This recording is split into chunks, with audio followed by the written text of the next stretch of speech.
Have you ever wondered what happened before the world was created? Curious about the state of the universe before the existence of Earth? The universe wasn't always as we know it today.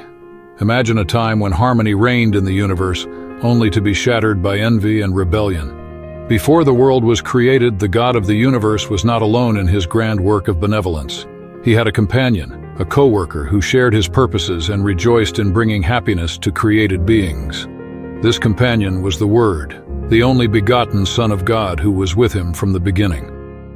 Christ the Word was one with the Eternal Father in nature, character, and purpose. He was the only being capable of understanding all the counsels and purposes of God. The prophet Isaiah describes him as Wonderful Counselor, Mighty God, Everlasting Father, Prince of Peace. His origins go back to ancient times, to the days of eternity. The Son of God testifies about himself, saying that the Lord possessed him in the beginning of his ways, and that he was present when the foundations of the earth were established. He was the Father's pupil, rejoicing before him at all times. The Father acted through his Son in the creation of all celestial beings, as it is written, "For by him all things were created, both in the heavens and on earth, visible and invisible, whether thrones or dominions or rulers or authorities. All things have been created through him and for him." Colossians 1:16. Although angels are ministers of God, radiating the light that always emanates from his presence and swiftly flying to execute his will, the Son of God, the Anointed One, is the perfect expression of the Father's person. The splendor of his glory sustains all things by the power of his word, and he has supremacy over all. The throne of his glory is exalted from the beginning. The scepter of his kingship is a scepter of equity. Glory and majesty are before him. Strength and beauty are in his sanctuary. Mercy and truth accompany his way, and the law of love is the foundation of God's government. The happiness of all intelligent beings is intrinsically linked to perfect harmony with the great principles of justice. God longs for the loving service of all his creatures, a service that arises from an appreciation of his character. He does not delight in forced obedience. Instead, he grants all free will so that they may willingly render him service. When all created beings recognized loyalty through love, there was perfect harmony throughout God's universe. It was the joy of the celestial host to fulfill the Creator's purpose. They delighted in reflecting his glory and manifesting his praise. And while love for God was supreme, mutual love among them was full of trust and selflessness. There was no discordant note to disturb the celestial harmonies. However, a change occurred in this state of happiness. There was a being who perverted the freedom that God had granted to his creatures. Sin originated with him, who after Christ was the most honored by God and the highest in power and glory among the inhabitants of heaven. Lucifer, the son of the morning, was the first of the covering cherubs, holy and immaculate. He stood in the presence of the great Creator, and the incessant beams of glory that surrounded the eternal God shone upon him. Thus says the Lord God, "You were the seal of perfection, full of wisdom and perfect in beauty. You were in Eden, the garden of God. Every precious stone was your covering, the sardius, topaz, and diamond, beryl, onyx, and jasper, sapphire, turquoise, and emerald with gold. The workmanship of your timbrels and pipes was prepared for you on the day you were created. You were the anointed cherub who covers. I established you. You were on the holy mountain of God. You walked back and forth in the midst of fiery stones. You were perfect in your ways from the day you were created till iniquity was found in you." Ezekiel 28:12-15. Your heart was lifted up because of your beauty. You corrupted your wisdom for the sake of your splendor. Ezekiel 28:17. You have said in your heart, "I will ascend into heaven. I will exalt my throne above the stars of God. I will also sit on the mount of the congregation on the farthest sides of the north. I will ascend above the heights of the clouds. I will be like the Most High." Isaiah 14:13-14. Although all his glory came from God, this mighty angel began to consider it as his own. Not satisfied with his position, though he was more honored than the celestial host, he risked desiring the homage due only to the Creator. Instead of seeking to make God the supreme object of affection and fidelity of all created beings, his effort consisted of obtaining for himself their service and loyalty, coveting the glory that the infinite Father had granted to his Son. This Prince of Angels aspired to the power that was exclusively Christ's prerogative, thus breaking the perfect harmony of heaven. Lucifer's disposition to serve himself instead of the Creator aroused apprehension among those who believed that God's glory should be supreme in the celestial council. The angels pleaded with Lucifer, while the Son of God presented to him the greatness, goodness, and justice of the Creator, as well as the immutable and sacred nature of his law. However, the warning given with infinite love and mercy only stirred up a spirit of resistance in Lucifer. He allowed his feelings of envy towards Christ to prevail and became even more determined to challenge the supremacy of the Son of God. Defying the wisdom and love of the Creator became the purpose of this Prince of Angels. He was determined to apply the energies of his superior mind to achieve this goal, being the first below Christ among the hosts of God. However, the one who desired the wills of all his creatures to be free did not leave anyone unprepared for the deceptive sophistry through which rebellion would seek to justify itself. Before the onset of the great struggle, everyone was to receive a clear presentation of the will of him, whose wisdom and goodness were the source of all their joy. The King of the universe summoned the celestial hosts before him to present the true position of his Son, and to show the relationship he maintained with all creatures. The Son of God shared the throne of the Father and the glory of the self-existent eternal being. Surrounding the throne were gathered the holy angels, a vast and innumerable multitude, millions of millions and thousands of thousands, Revelation 5:11, with the highest angels serving as ministers and subjects, rejoicing in the light emanating from the presence of divinity above them. Before the assembled inhabitants of heaven, the King declared that no one except Christ, the only begotten of God, could fully comprehend his purposes, and to him was entrusted the fulfillment of the mighty plans of his will. The Son of God executed the will of the Father in the creation of all the hosts of heaven, and both him and God were due the homage and fidelity of those. Christ would still exercise divine power in the creation of the earth and its inhabitants. However, in all this he did not seek power or exaltation for himself contrary to God's plan, but would exalt the glory of the Father and fulfill his purposes of benevolence and love. The angels joyfully acknowledged Christ's supremacy, prostrating themselves before him, pouring out their love and adoration. Lucifer bowed with them, yet in his heart there was a strange and violent conflict. Truth, justice, and loyalty battled against envy and jealousy. The influence of the holy angels seemed to lead him for a while as the songs of praise rose in melodious chords echoed by thousands of joyful voices. The evil spirit appeared subdued. An indescribable love filled his entire being in harmony with the immaculate worshippers.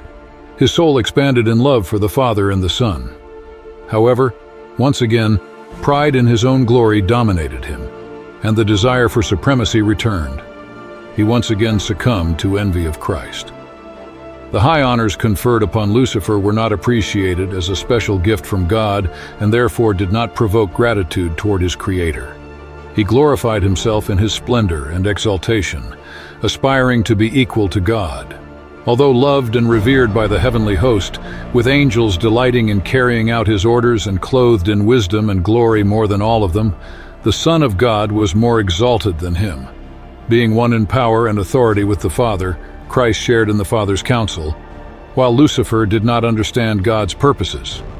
In this way, why, questioned this mighty angel, should Christ have precedence? Why is he more honored than Lucifer?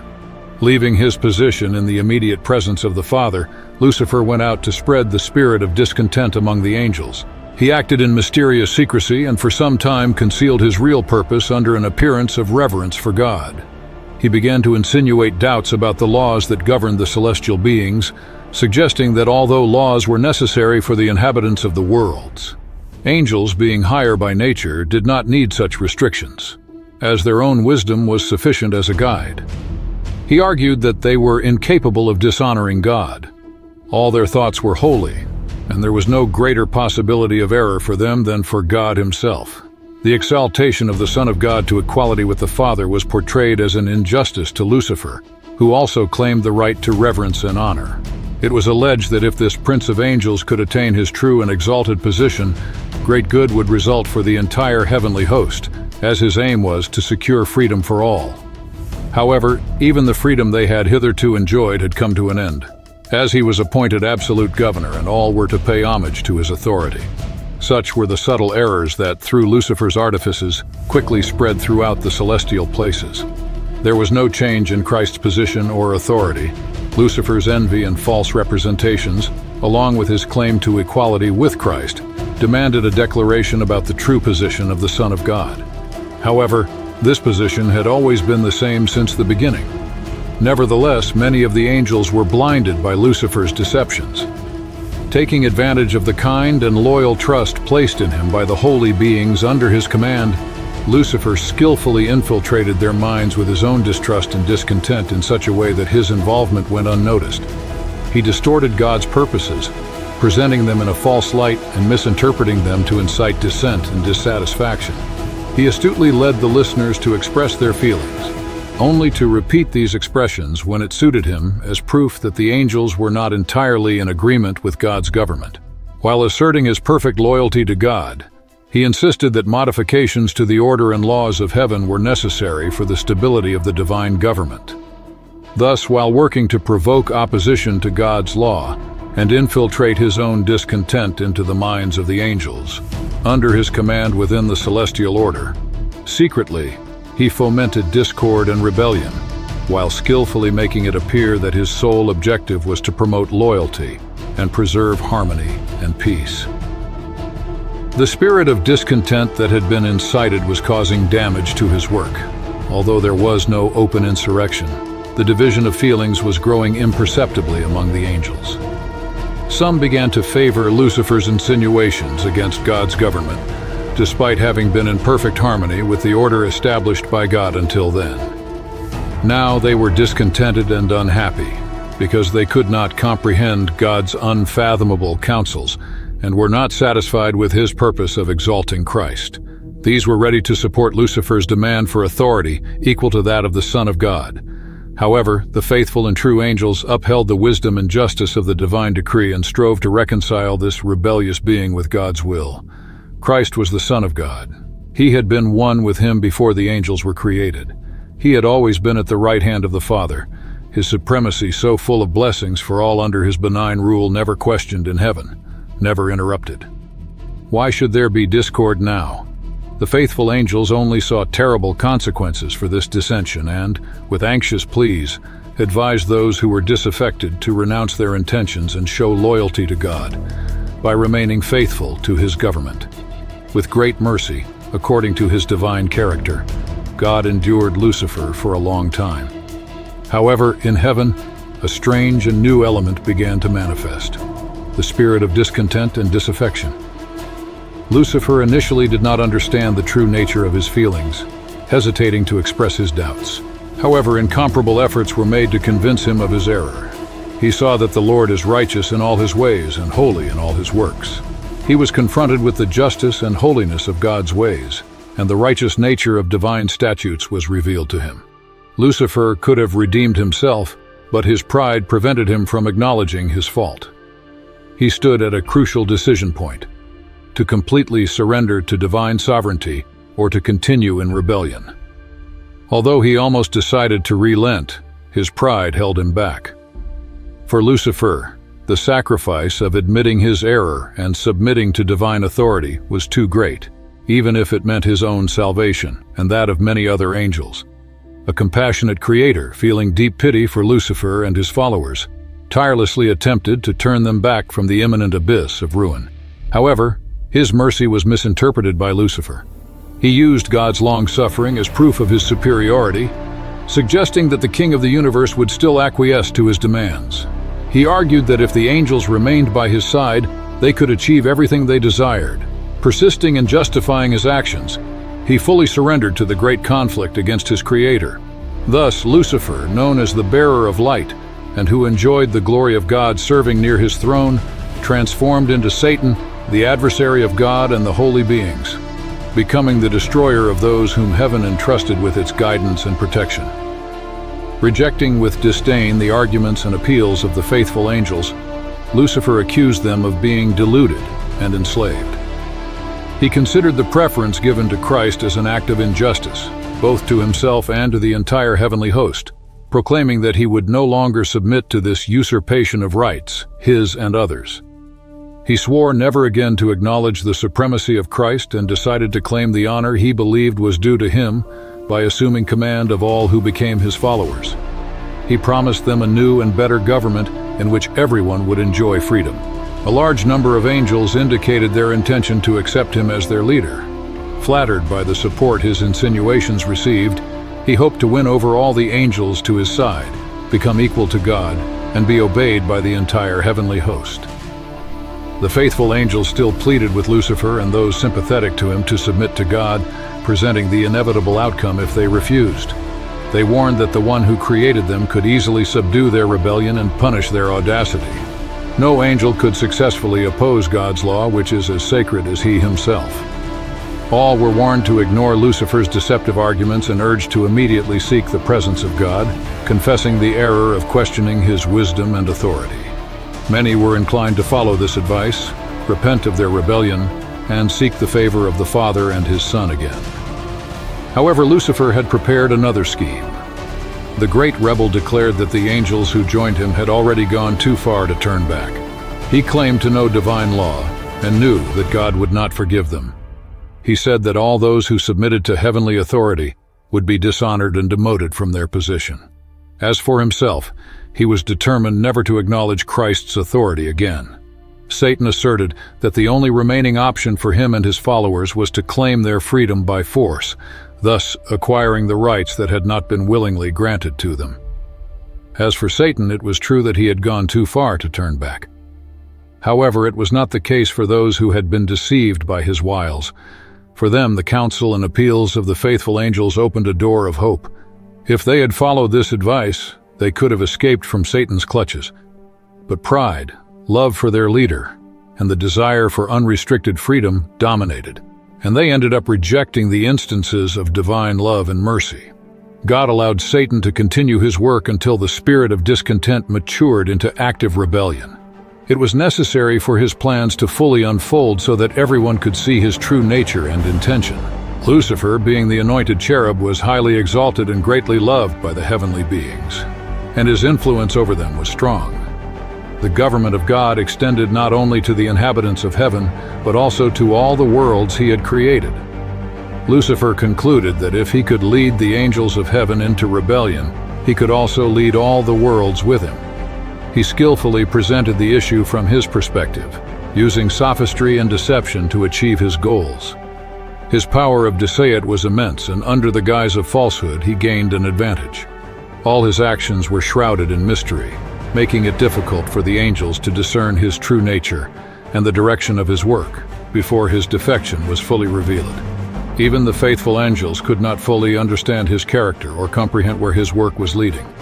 Initially, Lucifer directed his temptations in a way that did not appear personally compromised. He accused the angels who were not fully drawn to his side of indifference to celestial interests. Similarly, he blamed the faithful angels for the work he himself was doing. His cunning lay in disrupting with subtle arguments about God's purposes. He enveloped in mystery what was simple and through deceptive perversion cast doubt on Jehovah's clearest declarations. His lofty position was closely related to divine governance. God could only employ means consistent with truth and justice, while Satan could use what God could not, flattery and deceit. He tried to distort God's word and falsify his plan of governance by claiming that God was unjust in imposing laws on angels, alleging that by demanding submission and obedience from his creatures, he was simply seeking his own exaltation. Therefore, it was necessary to demonstrate to the inhabitants of heaven and all worlds that God's government is just and his law is perfect. Satan had made it appear that he was seeking to promote the good of the universe, but the true character of the usurper and his real objective needed to be understood by all. He needed time to manifest himself through his wicked works. The discord his conduct generated in heaven, Satan attributed to God's government. He claimed that all evil resulted from divine administration, asserting that his goal was to perfect Jehovah's statutes. Thus, God allowed him to demonstrate the nature of his pretensions to show the effect of his proposals for changes in divine law. His own work would condemn him. Satan always claimed he was not in rebellion from the beginning. The entire universe must see the deceiver unmasked. Even when he was expelled from heaven, infinite wisdom did not destroy Satan, as only the service of love can be accepted by God. The fidelity of his creatures must be grounded in the conviction of his justice and benevolence.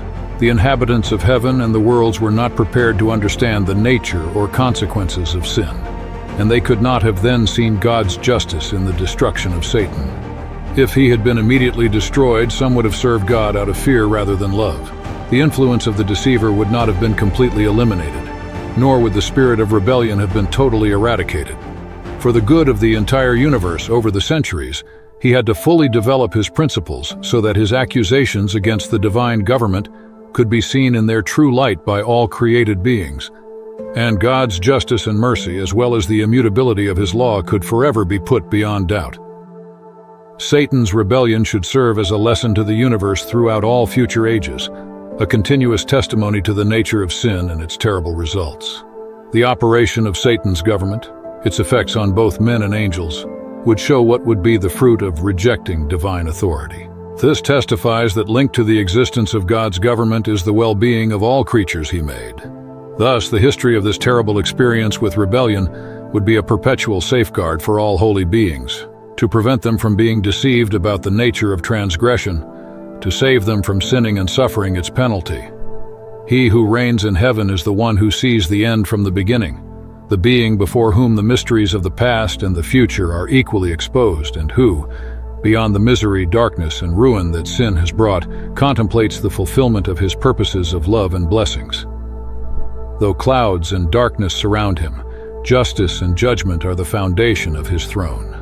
Psalm 97:2. This will be understood one day by the inhabitants of the universe, both faithful and unfaithful. He is the rock.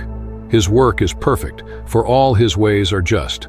God is true, and there is no injustice in him. Righteous and upright is he. Deuteronomy 32:4. After this incident in heaven, the world was created. In creation, God warned Adam and Eve that there was an enemy who had been cast down to the earth, and they should be cautious. Unfortunately, they fell into deception. And today we are witnesses before the universe that God is just.